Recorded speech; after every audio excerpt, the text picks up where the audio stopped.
오늘 우리에게 주시는 하나님의 말씀은 이사야서 13장 17절에서 14장 2절까지의 말씀입니다. 이사야서 13장 17절에서 14장 2절까지의 말씀을 한 절씩 교독하도록 하겠습니다.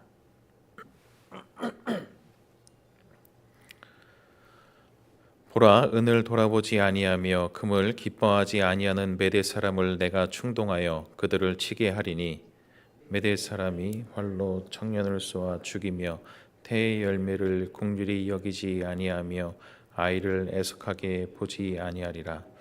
열국의 영광이요 갈대아 사람의 자랑하는 놀이개가 된 바벨론이 하나님께 멸망당한 소돔과 고모라 같이 되리니, 그곳에 거주할 자가 없겠고 거주할 사람이 대대에 없을 것이며, 아라비아 사람도 거기에 장막을 치지 아니하며 목자들도 그곳에 그들의 양떼를 쉬게 하지 아니할 것이요, 오직 들 짐승들이 거기에 엎드리고 부르짖는 짐승이 그들의 가옥에 가득하며 타조가 거기에 깃들이며 들양이 거기에서 뛸 것이요, 그의 궁성에는 승냥이가 부르짖을 것이요, 궁전에는 들깨가 울 것이라. 그의 때가 가까우며 그의 날이 오래지 아니하리라. 여호와께서 야곱을 긍휼히 여기시며 이스라엘을 다시 택하여 그들의 땅에 두시리니, 나그네 된 자가 야곱 족속과 연합하여 그들에게 예속될 것이며, 민족들이 그들을 데리고 그들의 본토에 돌아오리니, 이스라엘 족속이 여호와의 땅에서 그들을 얻어 노비로 삼겠고, 전에 자기를 사로잡던 자들을 사로잡고 자기를 압제하던 자들을 주관하리라. 아멘. 오늘 우리가 묵상하는 이사야서의 말씀은 역사의 가장 어둡고 처절한 장 속에 놓인 그러나 놀라운 희망의 빛을 보여주고 있습니다. 이사야 13장은 바벨론이라는 거대한 제국의 멸망을 예언하며 인간의 교만이 결국 맞이하게 될 심판의 그림자를 짙게 드리웁니다. 그러나 오늘 우리가 붙들 말씀인 13장 17절부터 14장 2절까지의 내용은 그 절망의 문맥 속에서 하나님의 변치 않는 긍휼이 어떻게 자기 백성을 회복시키시는지 극적으로 보여주고 있습니다.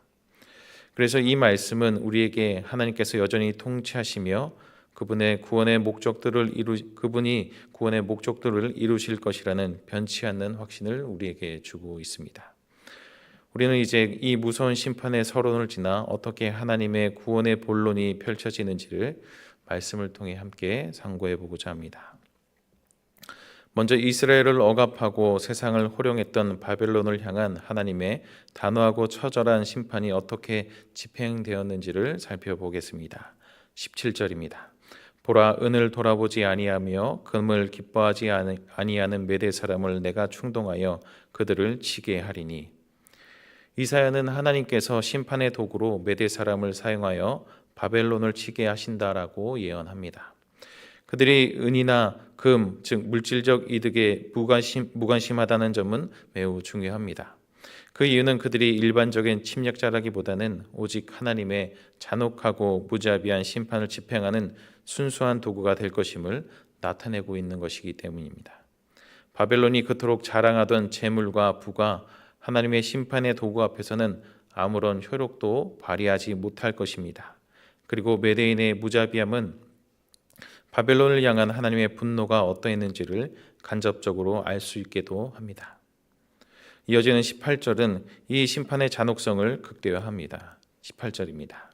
메대 사람이 활로 청년을 쏘아 죽이며 태의 열매를 긍휼히 여기지 아니하며 아이를 애석하게 보지 아니하리라. 메대인들은 활로 젊은이들을 쏘아 죽일 것이며 태의 열매, 즉 갓난 아기들에게도조차 긍휼을 베풀지 않을 것입니다. 이것은 심판의 범위가 군사력 제압을 넘어 바벨론 민족 전체의 완전한 멸절을 목표로 함을 보여주고 있는 것입니다.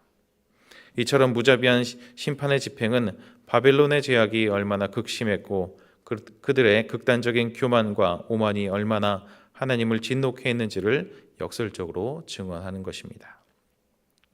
또한 이 무서운 폭력은 바벨론이 이스라엘에게 행했던 강포에 대한 하나님의 준엄한 보응이기도 합니다. 계속해서 19절부터 22절에서는 바빌론은 한때 열국의 영광이며 갈대아 사람의 자랑하는 영화였다라고 말합니다.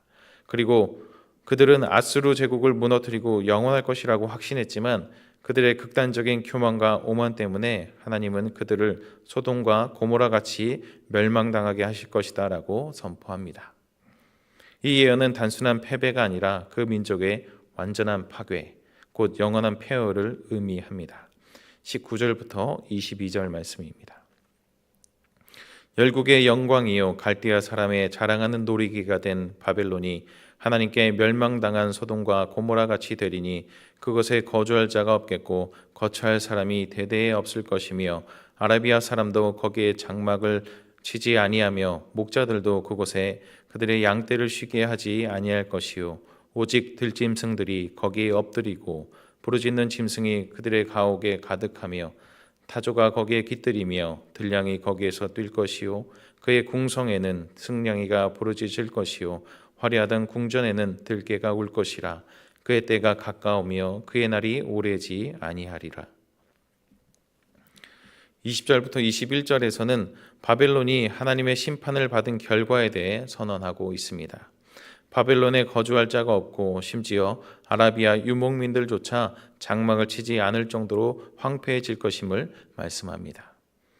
또한 목자들도 양떼를 쉬게 하지 않으며 오직 들짐승들이 그 화려했던 궁전에 가득하여 울부짖을 것이다 라고 말씀합니다. 이러한 심판의 내용은 바벨론이 맞이할 멸망이 얼마나 처절한지를 강조하는 것입니다. 일반적으로 아라비아 사람들은 유목민으로 이들은 잠시 쉬어가는 임시 장소를 찾아 폐허나 황무지에 장막을 치는 경우가 많았습니다. 그러나 바벨론에 이들도 장막을 치지 않는다라는 것은 너무나 철저히 황폐해지거나 또는 공포스러운 장소가 되어 아라비아 사람들조차 거기에 장막을 치지 않을 정도로 하나님의 심판이 있을 것이다 라는 예언인 것입니다. 그리고 22절에서는 심판의 날이 확증됩니다. 그의 날이 오래지 아니하리라를 히브리 원문을 직역하면 그리고 그녀들의 날들 곧 바벨론 제국이 누릴 영화의 시간들이 오래 연장되지 않을 것이다 라는 그러한 의미를 가지고 있습니다. 특히 22절은 문학적으로 앞문장과 3+3의 경쾌한 웅률로 구성이 되어 있다고 합니다. 그래서 하나님의 심판이 마치 경쾌한 걸음을 걷는 것처럼 곧바로 신속하게 임할 것이다 라고 하는 그러한 뉘앙스를 내포하고 있습니다.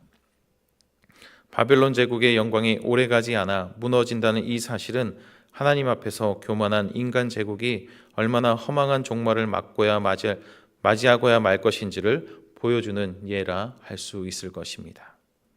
바벨론의 몰락은 교만과 자기 숭배의 필연적인 결과라 할 수 있습니다.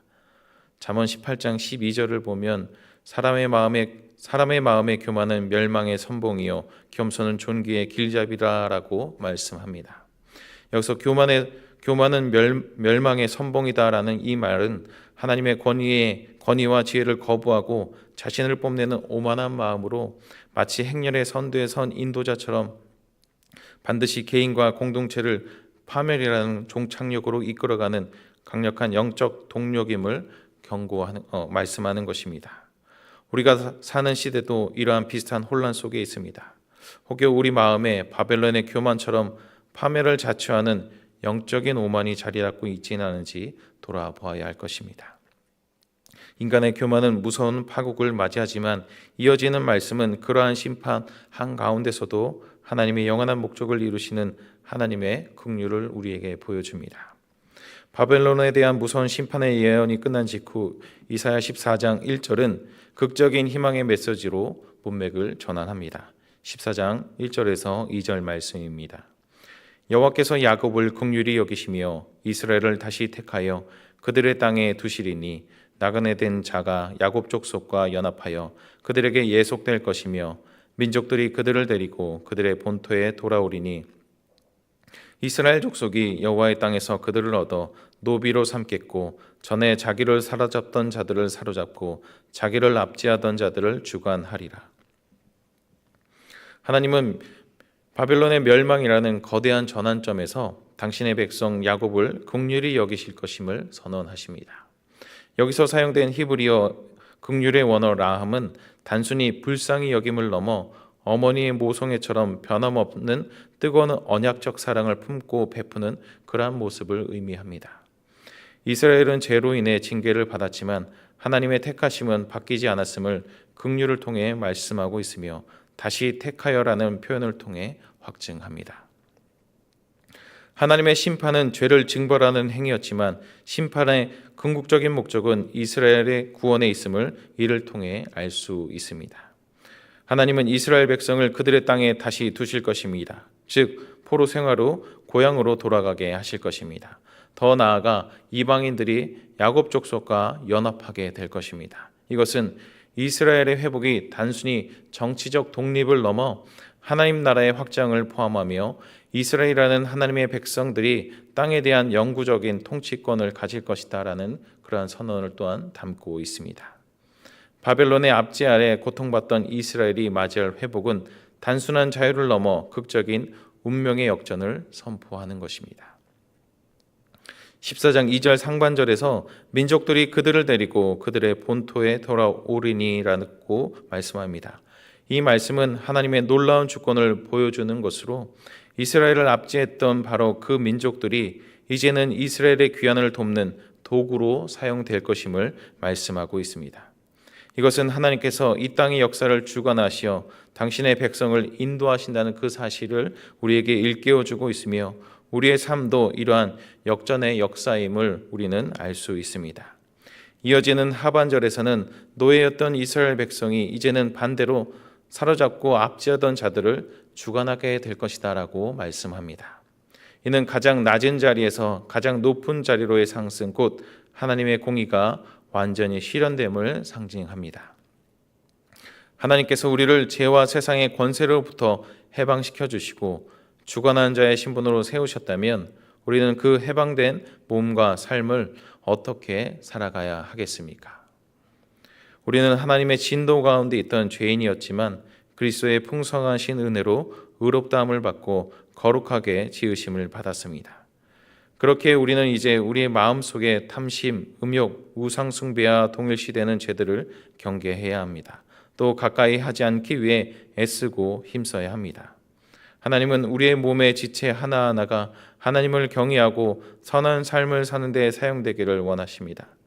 오늘 말씀은 우리가 사는 현실이 아무리 어둡고 고난과 염려로 가득 차 있을지라도 우리를 향한 하나님의 긍휼과 택하심이 세상의 어떤 강포보다도 강력하다는 사실을 우리에게 말씀해주고 있습니다.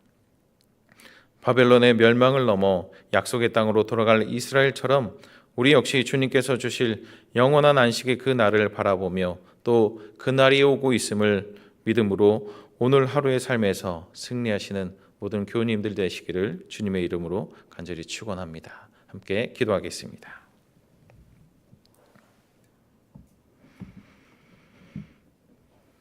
전능하시고 긍휼이 풍성하신 하나님 아버지, 오늘 이사야 13장 17절부터 14장 2절까지의 말씀을 통해 교만이 초래하는 바벨론의 심판과 그 심판 속에서 하나님께서 택하신 백성을 긍휼히 여기시는 아버지의 편치 않는 사랑을 다시 한번 확인하게 하시니 감사합니다.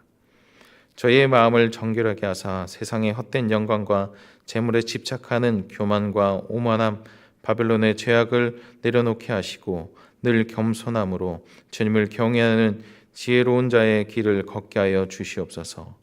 또한 우리가 주님의 자녀로서 세상의 노예가 아닌 주관하는 자의 신분으로 살아가도록 힘과 은혜를 더하여 주셔서 흔들리는 현실 속에서도 오직 주님의 주권적인 사랑만을 신뢰하며 우리의 지체를 주님의 선한 목적을 위해 온전히 헌신하는 삶을 살게 하옵소서.